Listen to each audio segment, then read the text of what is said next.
So the big guy on the right, obviously, is the Goliath the way that the Bible describes it.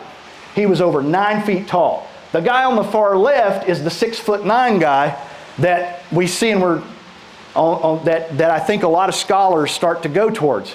And then we see David, who's barely over 5 feet tall, because they think that the average person of this time was probably somewhere between 5'3" and 5'5". So you can see the significant difference in the size here. And this is important because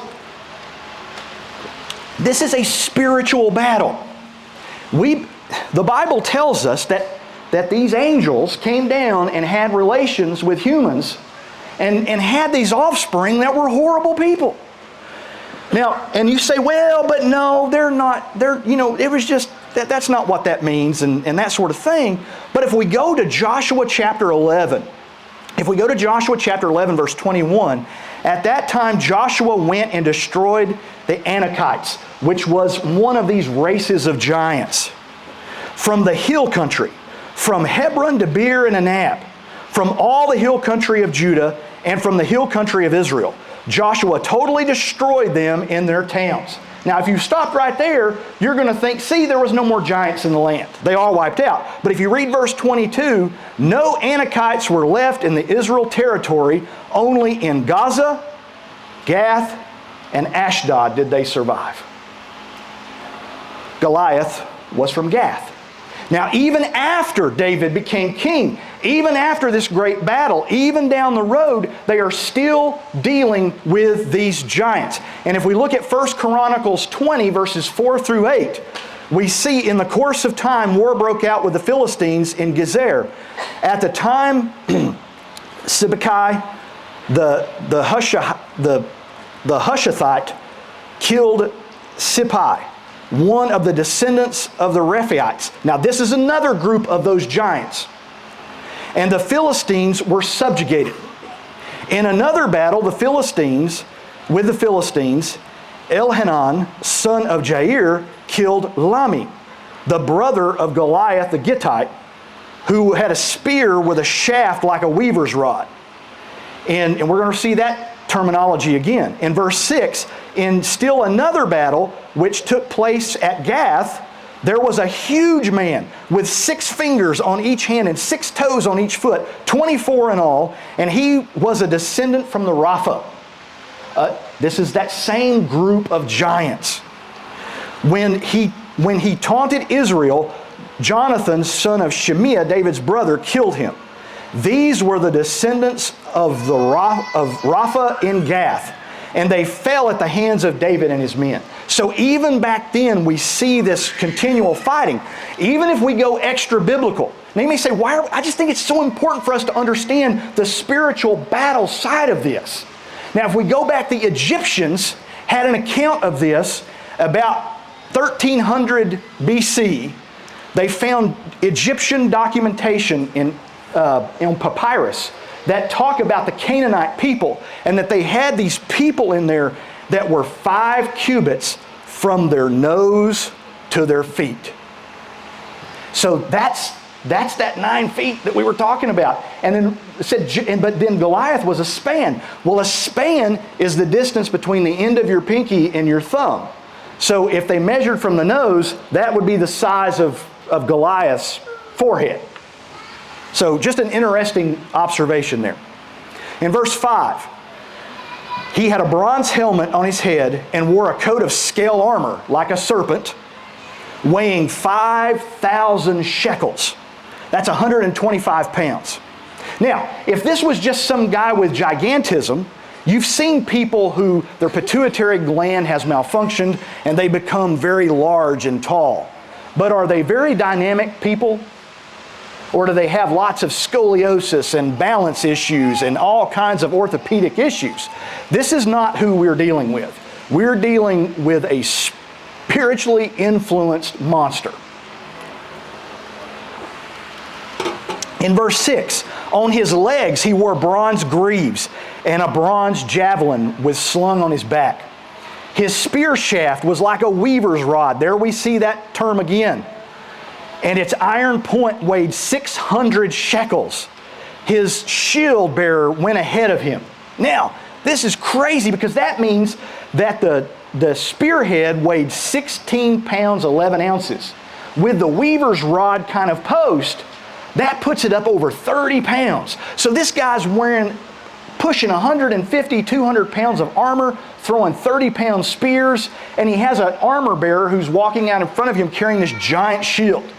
So this is a tremendous force, and I want you to visualize this guy coming out. Goliath stood and shouted to the ranks of Israel, why do you come out and line up for battle? Am I not a Philistine? And are you not servants of Saul? Choose a man and have him come down to me. So he's hollering up at Wheeler Mountain and says, come, send somebody down, come on. When the Philistines said, this day I defy the armies of Israel, give me a man and let us fight each other. In verse 11, on hearing the Philistines' words, Saul and the Israelites were dismayed and terrified. Wait a minute. I thought the Israelites asked for a king who was head and shoulders above everybody so that they had somebody who would go out and fight their battles for them.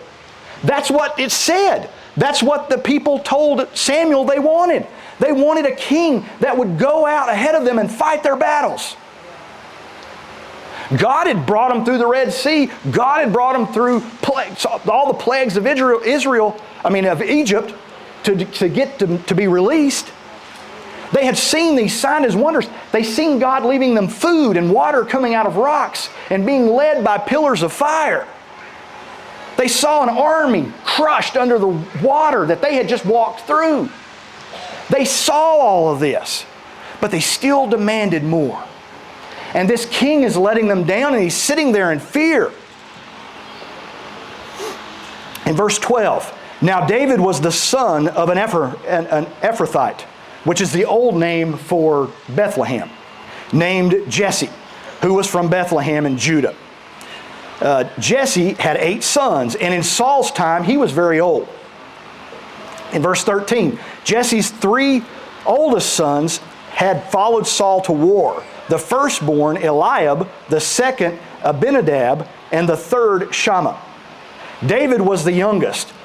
In verse 14, the 3 oldest followed Saul. In verse 15, but David went back and forth from Saul to tend his father's sheep at Bethlehem. Now, if you remember the story, we're going to cover this over the next few weeks, but David actually becomes a house musician for Saul in the palace to help calm his heart and mind. So Saul already knew David, and he saw him in this situation on a regular basis. But then he would go home and check on the sheep, and then he would go back to there. So, but in verse 16, for 40 days the Philistine came forward every morning and evening and took his stand. So for 40 days he came out and mocked them and threatened them and told them to send somebody out. In verse 17, now Jesse said to his son David, take this ephah of roasted grain and these 10 loaves of bread for your brothers and hurry to their camp. Take along these 10 cheeses to the commander of their unit. See how your brothers are doing and bring back an assurance from them. Now the assurance that they're thinking about, a lot of people believe this is part of a receipt for the taxes. And you were supposed to send food out to these, whenever the army would go to war, you'd send taxes. Napoleon made the famous observation that an army marches on its stomach. And so this was true in this day as well. You had to feed all these hundreds of thousands of soldiers that you had amassed for war. And so part of the time, the people in the countryside brought food every day as part of their taxes to bring food. And so Jesse had part this time, and this is probably what was happening here. They, in verse 19, they are with Saul and all of the men of Israel in the valley of Elah, fighting against the Philistines. Verse 20, early in the morning, David left the flock in the care of a shepherd, made sure that his sheep were taken care of, loaded up and set out, as Jesse had directed him. He reached the camp as the army was going out into its battle positions. So they would set up every day. They would go line up like they were going to actually fight, and they would go set up. And David got to to witness this.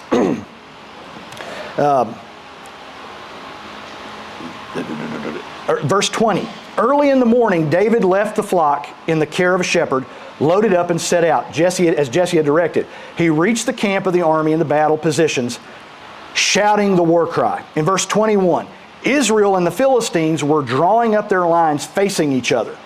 David left the things with the keeper of supplies, ran to the battle lines, and asked his brothers how they were. So leaving those things with that keeper is another suggestion that this was the person who would give him the receipt for the food that he brought. Verse 23. As he was talking with them, Goliath, the Philistine champion from Gath, stepped out from the lines and shouted his usual defiance, and David heard it. So this is the moment. This is the first moment when David sees Goliath. Oh, that's a powerful thought.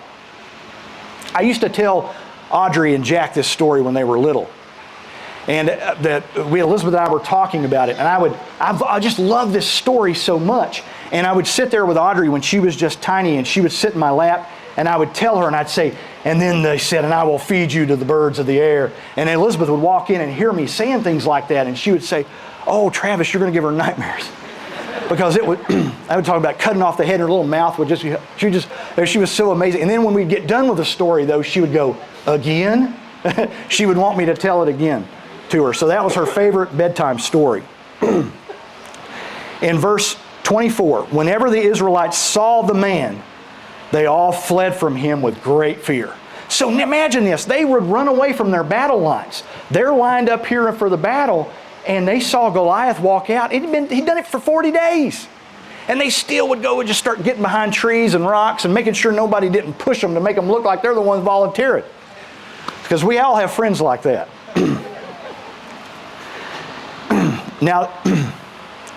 Now, verse 25. Now the Israelites had been saying, do you see how this man keeps coming out? He comes out to defy Israel. The king will give great wealth to the man who can kill him. He will also give him his daughter in marriage and exempt his families from taxes in Israel. Verse 26. David asked the men standing near him, what will be done for the man who kills the Philistine and removes this disgrace from Israel? And this is where he starts to get his boldness. He starts to get bold right here. Now remember, he's already been anointed. Samuel has already anointed David by this point. And so he knows that he has a great legacy ahead of him. He has no idea, I think, how big it is, back to that genealogy. But he knows these, and he sees this Goliath standing out there, this giant, this monster. And he says, who is this uncircumcised Philistine that he should defy the armies of the living God? Reminds me of my mother. If my mother saw somebody that she didn't like their attitude, she would say, I just don't like the way he chews his gum.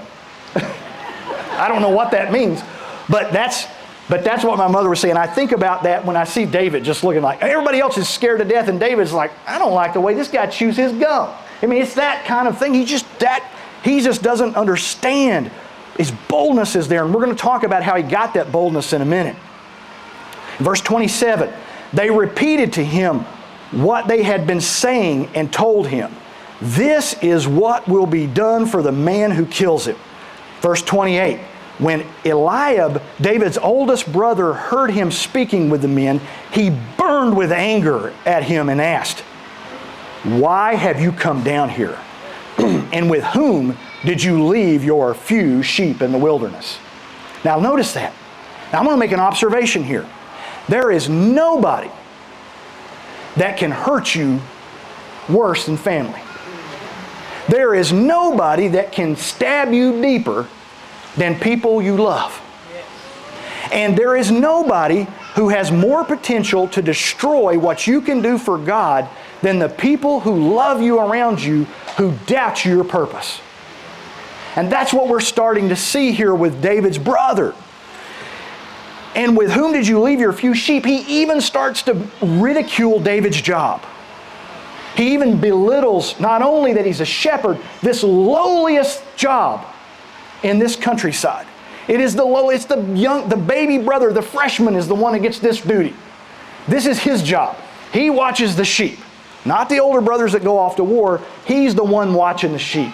And so he gets this kind of disgrace. And he said, you don't even have to watch very many sheep. You're only watching a few sheep.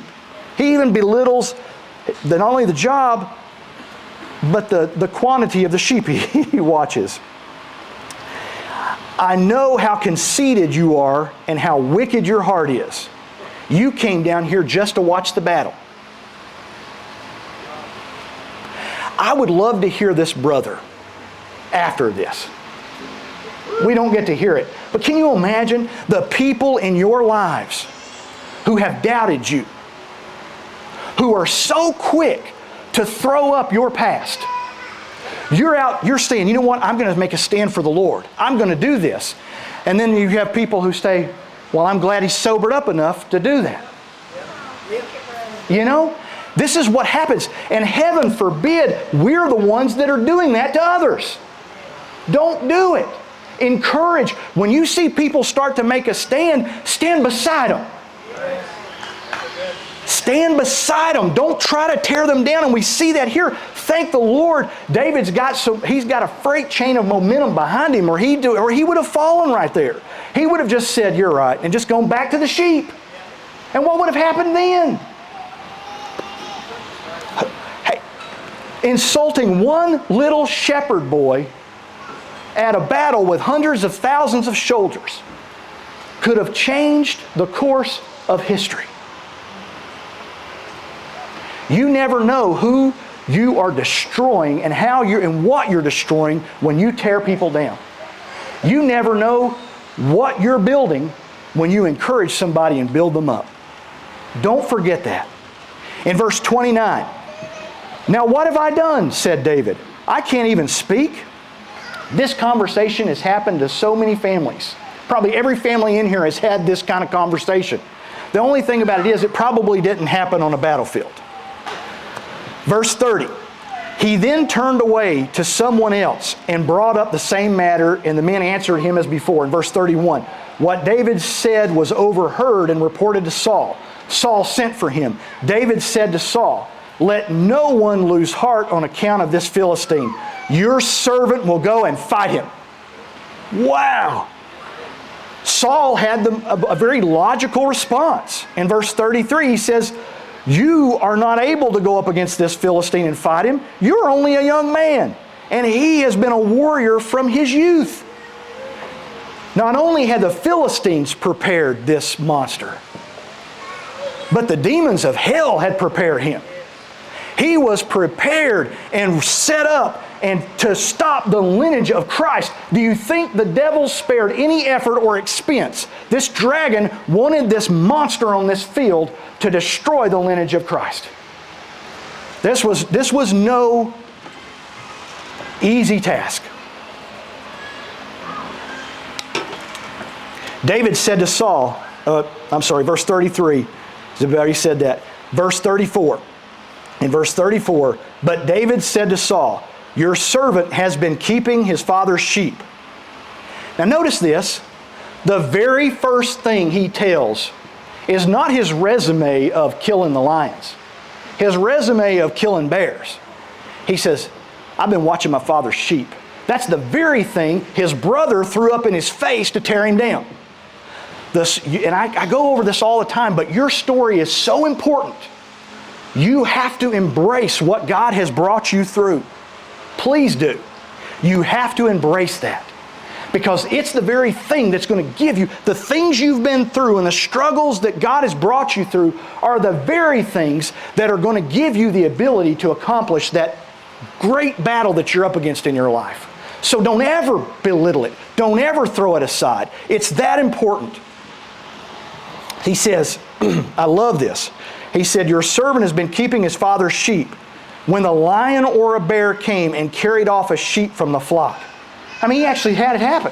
He had bears and lions grab his sheep and run off. Now, the lions he's probably talking about are Asian lions that actually were in Israel. They've seen them. They've been there. In fact, there's about 300 left in the world somewhere in the mountains in India this type of lion that used to be in Israel is still there. But when he said this, and he said, your servant is keeping his father's sheep, when a lion and a bear came and carried off the sheep and the flock, in verse 35, he says, I went after it. I love that. I went after it. See, you're going to see this reaction when he stands before this giant.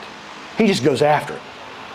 So he says, I went after it, struck it, and rescued the sheep from its mouth. When it turned on me, I seized it by its hair, struck it, and killed it. Now, this is interesting. We're going to take the time, and I'm going to set this little video up.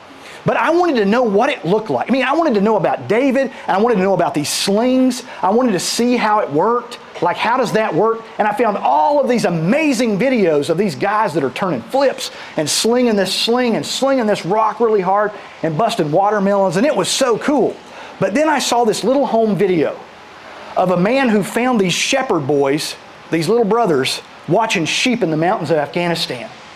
And they are exactly what David was. They're just little boys in the mountains of Afghanistan with slings. And this man asked them to demonstrate the slings. And I've just cut off a short clip of it so that you can see it. The older brother is a little shy and he doesn't put a whole lot into it. But I want you to watch the little brother when he gets in his stance and he slings that sling. And it's powerful. I love it. Show the video there for me, brother.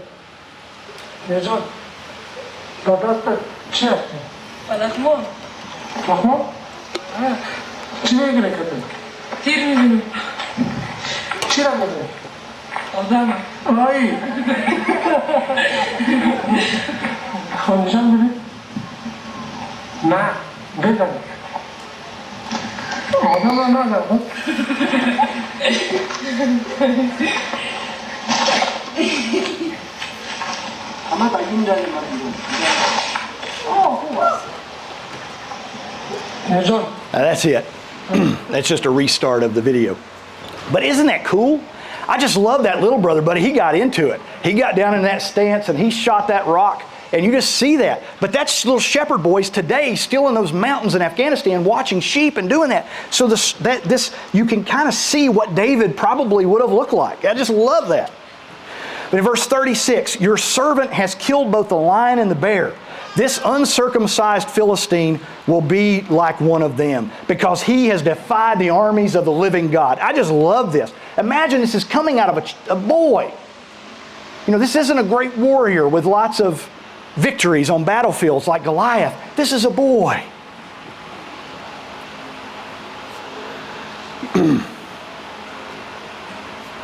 In verse 37, the Lord who rescued me from the paw of the lion and the paw of the bear will rescue me from the hand of this Philistine. Saul said to David, go, and the Lord be with you. He sold Saul on it. He could just feel the power coming out of this young man and the motivation. And he thought, oh my goodness. But Saul said, I'll try to help him as much as I can. In verse 38, then Saul dressed David in his own tunic. He put a coat of armor on him and a bronze helmet on his head. In verse 39, David fastened on his sword over the tunic and tried walking around because he wasn't used to it. And this is what he said, I cannot go in these. He said to Saul, because I am not used to them. So he took them off. Let me tell you something. God had prepared him. God had given him everything and every experience he needed to be ready for this. God has given you everything you need, every experience you've been through to prepare you for what you're up against. Whether it's a loss of a marriage, a loss of your health, whatever it is, God has equipped you and given you the things you need to help in His purpose and to help others find their purpose. Verse 40, then he took the staff in his hand. He chose 5 smooth stones from a stream, put them in a pouch in a shepherd's bag, and with the sling in his hand, he approached the Philistine. Now, some people say he got 5 stones because Goliath had 5 brothers. I don't buy that. I think he just knew that he needed more stones. He might have to hit that guy twice. So, and he's already seen Goliath move around, and he knows that he's not an immobile guy. You have to understand, too, one of the reasons why Goliath probably had a shield bearer out in front of him is in case the army decided to start shooting arrows at him. Goliath was no fool. He knows standing down there on the battlefield in the open that they might just take a whole bunch of archers and just start shooting arrows into the air and try to kill him from a distance. So he had the shield bearer was in front to help guard him from projectiles.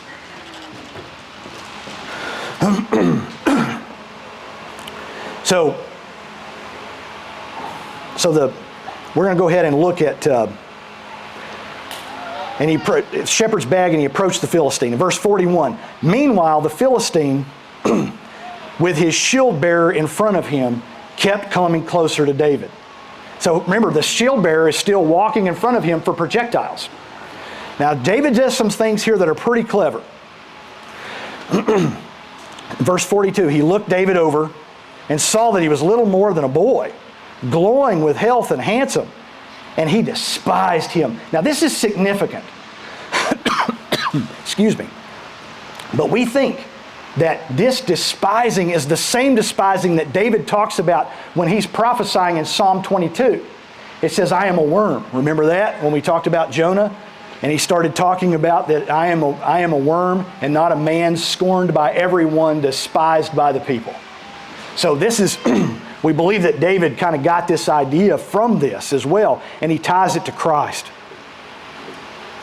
But as he took a deeper look into this, he saw that David, he said, am I a dog that you come at me with sticks? And the Philistine cursed David by his gods. Now, that thing that he just said is a curse word. When he says you're a dog, that is cursing. And you take that back into those languages, there's some connection. We have the kids in here, I'm not going to tell you what it is, since we're our children's ministry, but it was back to Deuteronomy, there's this reference to this, and it is a very hateful slur against him, and so it was awful. So he immediately starts seeing this little child. He sees the righteousness of David. He sees the pureness of David. And he is this spawn of the dragon. He sees this and he despises him and he wants to destroy him and wipe him off the face of the earth. In verse 43, he said to David, am I a dog? We go on to verse 44. Goliath is sizing him up and he sees the stick. Now this is important because he never says anything about David's sling. Do you notice that? So a lot of people, military folks that have looked at this, said that what David did was standing there with his stick, his shepherd's stick in front of him, and the sling in his hand back like this. And so Goliath is seeing the stick in front. And so he discredits the projectile capability of David. And so, but you know what? Goliath didn't see another thing. He didn't see the creator of the universe standing there with this little boy. Right?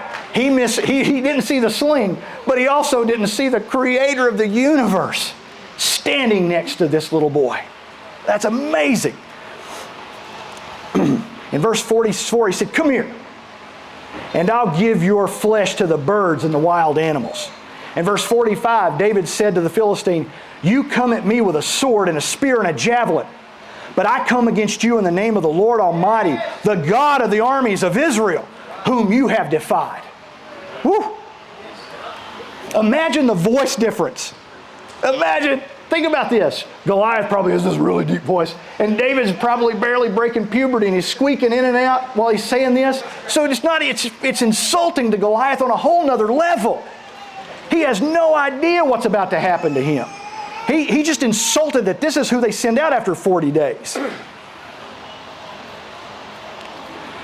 And David says to him, this day the Lord will deliver you into my hands, and I will strike you down and cut off your head. This very day I will give your carcass of the Philistine army to the birds and the wild animals, and the whole world will know that there is a God in Israel. Isn't that powerful? Oh my word. He's like, the boldness there. That's amazing. In verse 47 he says, all those gathered here will know that not by the sword or the spear that the Lord saves, for the battle is the Lord's, and He will give you into our hands. And this made this made the dude mad. This is a guy who spent his life in the dark world. with these demonic forces. And to have this talk about somebody's going to do this, this was an insult to the core of his being. In verse 48, as the Philistine moved closer to the attack, David ran quickly. Just like after the bear and the lion, he went after it. He went straight into the battle line and he met it. This is where his training kicks in. Now, verse 49, and there's some stuff I'm going to skip over. I've got a ton of material that I would love to share with you, but we're going to go on. Verse 49, reaching into his bag and taking out a stone, he slung it and struck the Philistine in his forehead, his big giant forehead that was a span from his nose to the top of his head. I just think that's so cool. He struck him. The stone sank into his forehead. Now, you have to understand that in one of these slings, they can project a stone that weighs 9 ounces, which would be about 3 inches in diameter, at 150 miles an hour. I mean, it's a formidable weapon. Outside of an arrow, it was the most formidable weapon in the ancient world for projectiles in the hands of a soldier.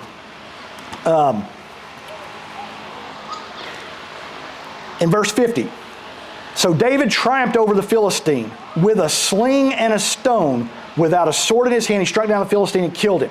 David ran and stood over him. He took hold of the Philistine's sword, drew it from the sheath, this big giant sword, barely could get it up, and after he killed him, he cut off his head with the sword. When the Philistines saw that their hero was dead, they ran. No more mocking the God of Israel. No more standing on their hillside and laughing. Who was running now? Then the men of Israel and Judah surged forward with a shout and pursued the Philistines into the entrance of Gath. I love that. They chased them all the way back to Goliath's hometown and to the gates of Ekron. Their dead were strewn along the Sharim road from Gath to Ekron. Then the Israelites returned from chasing the Philistines. They plundered their camp. This is the last verse we're going to read today, and I think it's what ties this all together. Verse 54. David took the Philistine's head and brought it to Jerusalem. He put the Philistines' weapons in his own tent. Why is this significant? I asked myself the question when I was studying for this. Why would he go to Jerusalem? How close is Jerusalem to the Valley of Elah? So I looked it up. It's like 18 or 20 miles. It's a long distance. Well, I looked, what's the significance of it? In that time, what were the Israelites doing with Jerusalem? Do you know at this time it wasn't even called Jerusalem? It was called Jebus. It was an ancient city called Jebus. You see, there was a group of people who occupied this city called the Jebusites. Now, the Jebusites are mentioned in the book of Joshua. And when Joshua goes and defeats the Canaanites, he beats the Jebusites. But he runs them back into this area of Jebus, and they stay there. And they still occupy this town. So it has no political or no current religious significance to the Israelites. So why, when Saul and all of Israel are out there on the battlefield at the Valley of Elah, why, when all of the Philistines, their enemies, who are their existential threat, are all out there on that battlefield, why not sit there and just march around the valley and show people this head? Why walk 20 miles carrying this giant head? Because you know that head was heavy. And it was probably hot in the Middle East. And so he's walking, carrying this very giant head all the way 20 miles to Jerusalem. And stood there on those hillsides above Jerusalem, holding that head. But then I started thinking, David had been anointed. David was a prophet. David wasn't just a king. What had happened in those hills around Jerusalem? Abraham had brought Isaac on those same hills and laid him on an altar and was going to sacrifice him as that vision of the next step that had to happen in this battle between the dragon and the Lamb.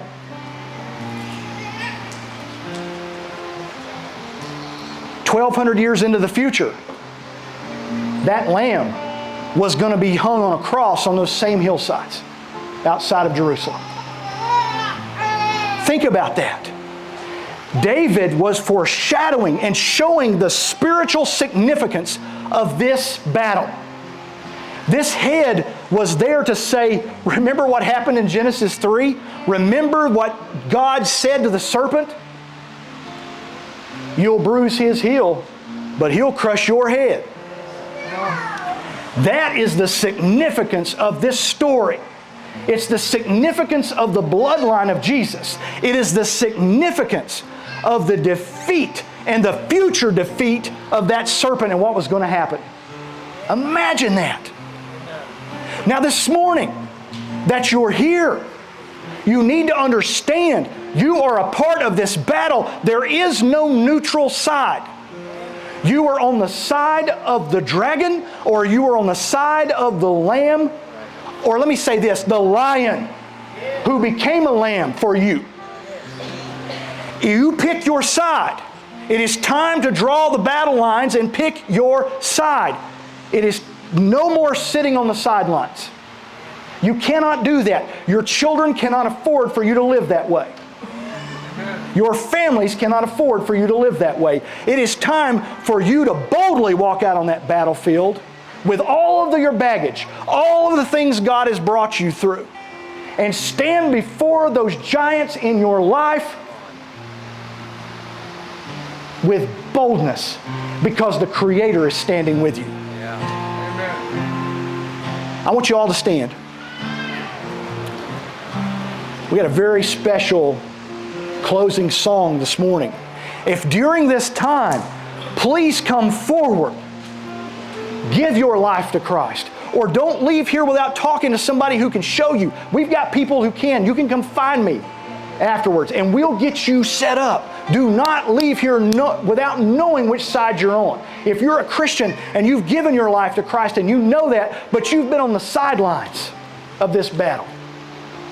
See, it's one thing to show up for church on Easter. It's one thing to come in here and celebrate with us the resurrection, but it's also important that we understand that we have a mission, that is Christ after that resurrection, as He ascended into heaven, He gave you a challenge to go into all the world and share the gospel with every living creature. If you're not doing that, you are not fulfilling the purpose God has given you. Change that today.